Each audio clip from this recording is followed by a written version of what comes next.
Bonjour et bienvenue dans un épisode spécial de Comics Code consacré à un grand artiste du monde des comics qui nous a quittés le 16 juin dernier à 66 ans, Tim Sale.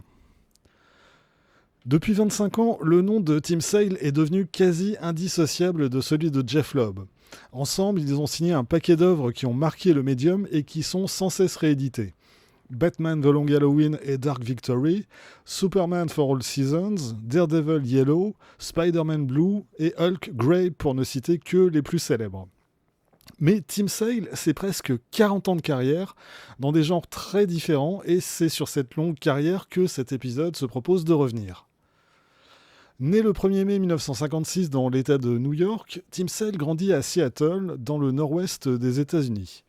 Très jeune, il se passionne pour les comics, en particulier ceux que publie Marvel dans les années 60. Adolescent, il dessine beaucoup en s'inspirant de ses dessinateurs préférés, John Buscema, John Romita, Barry Windsor Smith et quelques autres. Après 2 années à l'université de Washington, il traverse les États-Unis pour revenir à New York et s'inscrire à la School of Visual Arts. Mais sa véritable motivation est de participer à l'atelier animé par John Buscema.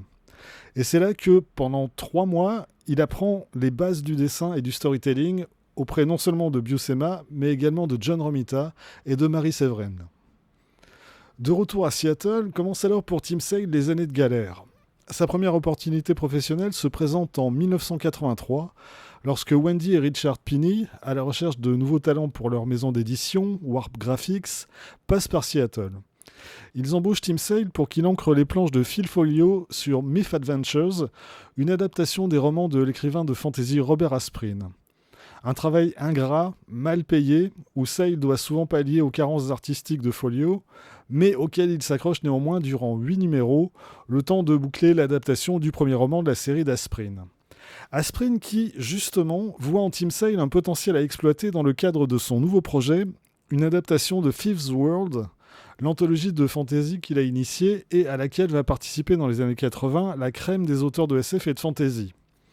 Entre 1985 et 1987, Tim Sale réalise les 6 numéros de la série publiés par Starblaze Graphics, où il occupe tous les postes. Il dessine, il encre, il lettre, et c'est lui qui réalise le découpage du récit à partir des textes originaux, Robert Asprin se contentant d'écrire les dialogues. Chaque épisode compte une 60aine de pages dans lesquelles Tim Sale fait ses classes, affine son trait et améliore son storytelling. Les histoires de Fifth World ne sont pas particulièrement riches en action, en revanche elles mettent en scène un grand nombre de personnages et de décors différents. Cette série permet à Tim Sale de progresser au fil des mois et des numéros. En revanche, financièrement, l'artiste peine toujours autant à joindre les deux bouts.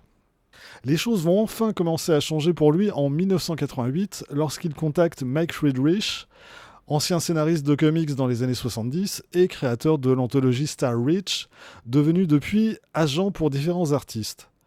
Friedrich accepte de représenter Sale et le fait venir à une convention de comics en Californie afin qu'il puisse rencontrer différents acteurs du milieu. Tim Sale réalise ainsi quelques courts récits pour les éditeurs Eclipse et Comico. Il rencontre et sympathise avec Matt Wagner, le créateur de Grendel, qui le fait travailler sur sa série. Il encre les planches d'Animal King dans Grendel numéro 20 à 22 avant de dessiner l'épisode suivant, puis de signer les derniers numéros de la série du 34 jusqu'au 40. Il reviendra dans l'univers de Matt Wagner 10 ans plus tard, le temps de réaliser un court récit dans Grendel Black, White and Red en 1998, qui sera récompensé par le Eisner Award du meilleur court récit. Puis, l'année suivante, il réalise la très brutale mini-série en 2 épisodes Devil Child.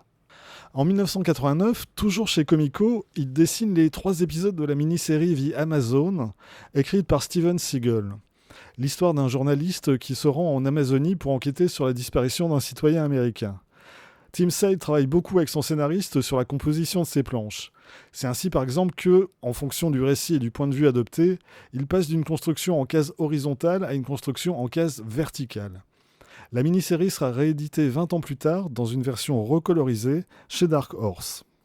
Dark Horse, où il fait ses débuts en 1991 avec une mini-série, Billy 99, scénarisée par Sarah Biam. Il s'agit ici d'un futur proche dystopique où le fossé séparant les riches des pauvres s'est élargi et où une riche héritière se retrouve à jouer les justicières contre ses anciens amis. Sur cette série, Tim Sale reconnaît avoir été beaucoup influencé par le travail de David Mazzucchelli sur Batman Year One, et ses planches donnent à voir une nouvelle évolution dans son style. 1991 est une année charnière dans la carrière de Tim Sale, puisque c'est cette même année qu'il fait ses débuts chez DC Comics et qu'il rencontre celui qui va devenir son partenaire privilégié pour les années à venir, Jeff Lobb. Ensemble, ils se voient confier un titre sans grands enjeux commerciaux, Challengers of the Unknown. Créé en 1958 par Jack Kirby, Challengers of the Unknown est une série qui a connu une carrière chaotique, avec 87 numéros publiés en 20 ans, mais qui a connu plusieurs interruptions dans sa publication. Quant à Jeff Lobb, s'il est un débutant dans le monde des comics, il a jusque-là fait carrière à Hollywood, travaillant notamment sur les scénarios de Teen Wolf avec Michael J. Fox ou de Commando avec Arnold Schwarzenegger. Sur cette mini-série en 8 numéros, Tim Sale s'amuse beaucoup à expérimenter et signe des planches déstructurées qui partent dans tous les sens, avec plus ou moins de bonheur. Un peu comme le scénario de Jeff Lobb en fait. La série va également lui permettre, au détour d'une scène de tribunal, de dessiner pour la première fois Superman. Si le travail de Sale sur la série ne plaît pas à tout le monde, elle séduit le scénariste James Robinson qui lui propose de dessiner le récit en 3 parties qu'il écrit pour Legends of the Dark Knight, les numéros 32 à 34. Tim Sale tâte ainsi pour la première fois à l'univers de Batman et réalise des épisodes très corrects. Il poursuit peu après avec 3 épisodes de Shadow of the Bat, les numéros 7 à 9, scénarisés par Alan Grant, et mettant en scène quelques adversaires de 3e zone de Batman comme Catman, Killer Moth ou le Calendar Man, dans une version bien différente de celle qu'il les mettra en scène dans The Long Halloween. Les autres travaux de Tim Sale à cette époque ne méritent pas qu'on s'y attarde, d'autant plus que Sale ne s'y ancre pas lui-même et que le résultat s'en ressent méchamment.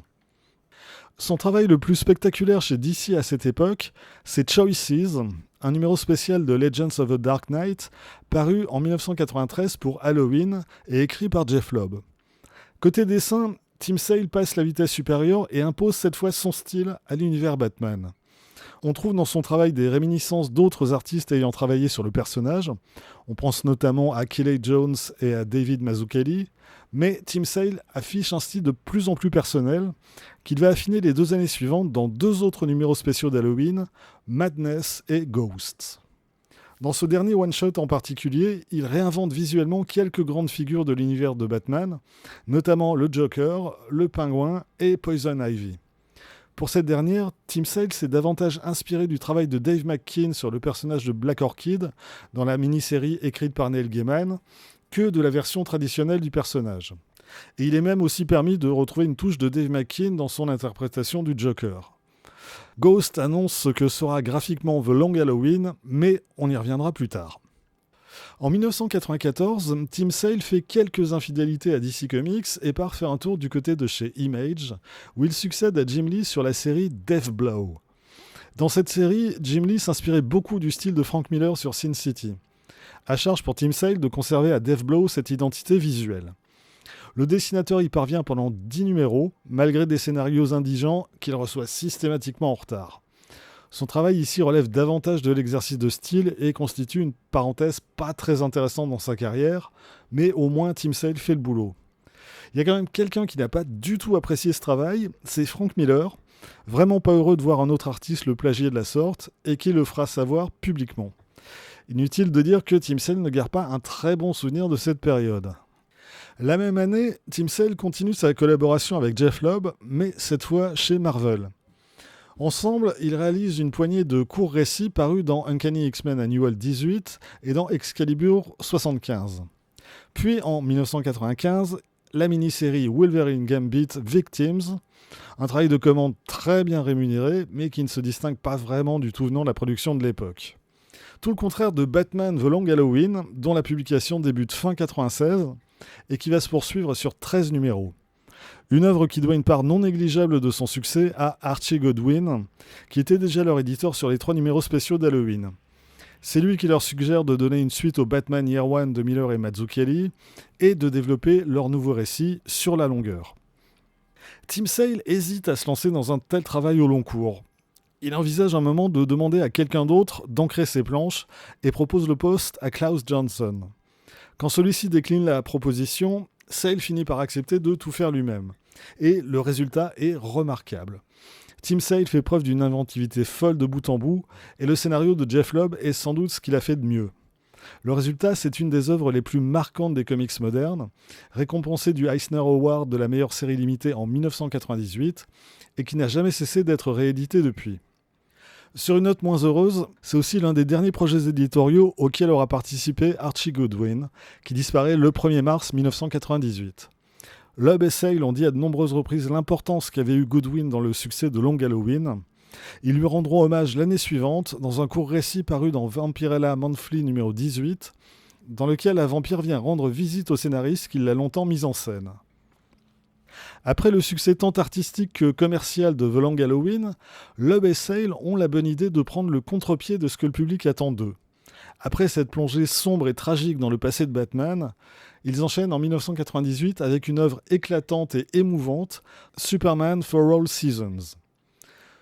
Pour raconter la jeunesse de Clark Kent dans le Texas rural qu'il a vu grandir, Tim Sale s'inspire de l'œuvre de l'illustrateur Norman Rockwell. Il en résulte des planches lumineuses, magnifiées par les couleurs de Bjarne Hansen. Chez DC, tout le monde n'a pas apprécié le portrait très naïf, pour ne pas dire bené, de ce jeune Superman, mais face au succès commercial de la mini-série, les critiques se sont très vite éteintes. Quant à Tim Sale, il reçoit le Eisner Award du meilleur artiste pour son travail sur cette mini-série. Pourtant, ce n'est pas de ce travail dont il est le plus fier, mais du suivant, Dark Victory, la suite de Long Halloween. Il est vrai que l'artiste semble ici être au sommet de son art, tant en termes de dessin que de storytelling ou d'ambiance. Dans le prolongement direct de la série précédente, le récit surprend peut-être un peu moins, et nombre de personnages font ici leur retour, avec quand même quelques nouveaux, comme Mr. Freeze, sans oublier les débuts de Robin. En 2001, Loeb et Sale repassent du côté de chez Marvel pour leur projet suivant. Il faut dire que depuis la mini-série Wolverine Gambit, les choses y ont bien changé et que c'est désormais Joe Quesada qui est aux commandes de la maison aux idées. Entre 2001 et 2003, Jeff Loeb et Tim Sale vont réaliser 3 mini-séries qui reviennent sur les origines de 3 personnages iconiques de l'éditeur, Daredevil, Spider-Man et Hulk. Daredevil Yellow revisite ainsi les débuts de la carrière du héros, à l'époque où il ne portait pas encore son fameux costume rouge, mais une sorte de tenue de lutteur jaune et noir. Pas la meilleure période de la série. Pour être honnête, ces premiers épisodes sont même carrément très mauvais. Il faut reconnaître un sacré talent à Jeff Loeb d'avoir réussi à en tirer un scénario intéressant. Les 2 premiers épisodes de Daredevil Yellow reviennent sur les origines du personnage et la mort de son père, les suivants sur le triangle amoureux entre Matt Murdock, Foggy Nelson et Karen Page. Tim Sale est évidemment très à l'aise dans cet univers qui fait leur bon les années 60, et il accentue le côté léger du récit.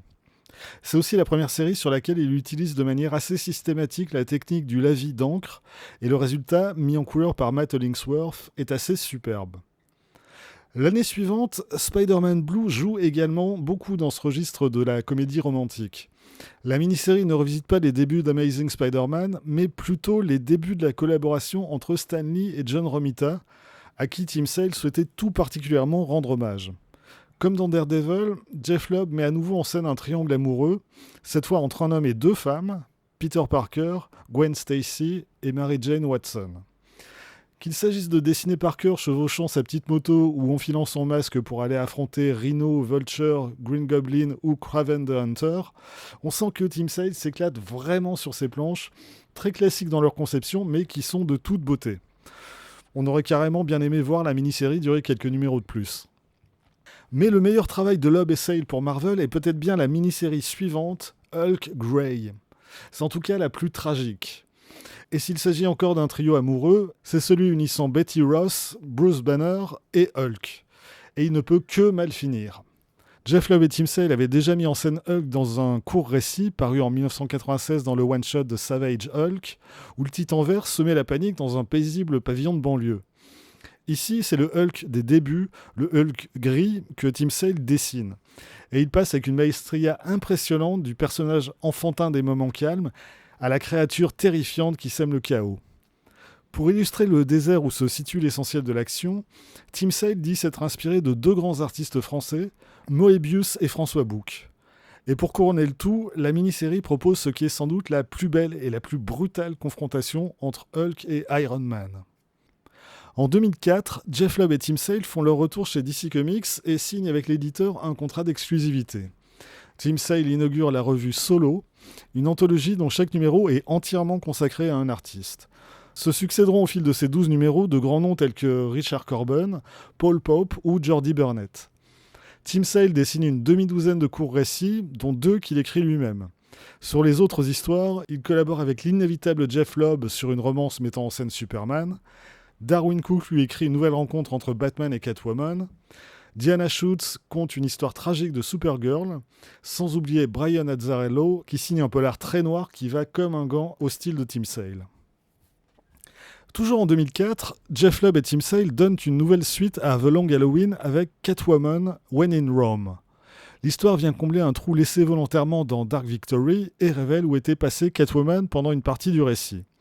On la retrouve donc en Italie, accompagnée d'Edward Nygma, à la recherche de son passé. Sans être raté, When in Rome se situe 2 crans en dessous de ses prédécesseurs. Il faut dire que la mini-série est réalisée à une époque très compliquée, en particulier pour Jeff Loeb, alors que son fils Sam est atteint d'un cancer. Il mourra d'ailleurs l'année suivante. En 2006, le numéro 26 de la série Superman Batman présentera un épisode scénarisé par Sam peu avant sa mort, épisode auquel participeront de nombreux artistes, parmi lesquels, bien sûr, Tim Sale. En cette même année 2006, Tim Sale fait quelques infidélités au monde des comics en allant faire un tour sur le plateau de la série Heroes. C'est lui en effet qui réalise tous les dessins que l'on découvre au fil des épisodes. En 2007, Tim Sale participe au lancement d'une nouvelle série, Superman Confidential, où il collabore avec Darwyn Cooke le temps de 6 épisodes. Une collaboration qui semble ne pas s'être particulièrement bien passée, Cooke ne communiquant quasiment pas avec Sale et ce dernier n'étant pas vraiment emballé par le scénario de Cooke. Au final, le dernier épisode de cet arc, prévu pour le 6e numéro de la série, paraîtra avec 6 mois de retard, soit dans le numéro 11. 2008 devait marquer le retour du duo Jeff Loeb-Tim Sale chez Marvel avec une nouvelle mini-série, Captain America White, dont l'action se déroule pendant la Seconde Guerre mondiale. Mais problème, après un numéro 0 daté de septembre 2008, plus rien. Il faudra attendre 2015 pour que la mini-série paraisse enfin, et le résultat est loin d'être à la hauteur, à la fois de l'attente et des œuvres précédentes du duo. Le scénario de Jeff Loeb est anecdotique et les planches de Tim Sale sont assez décevantes.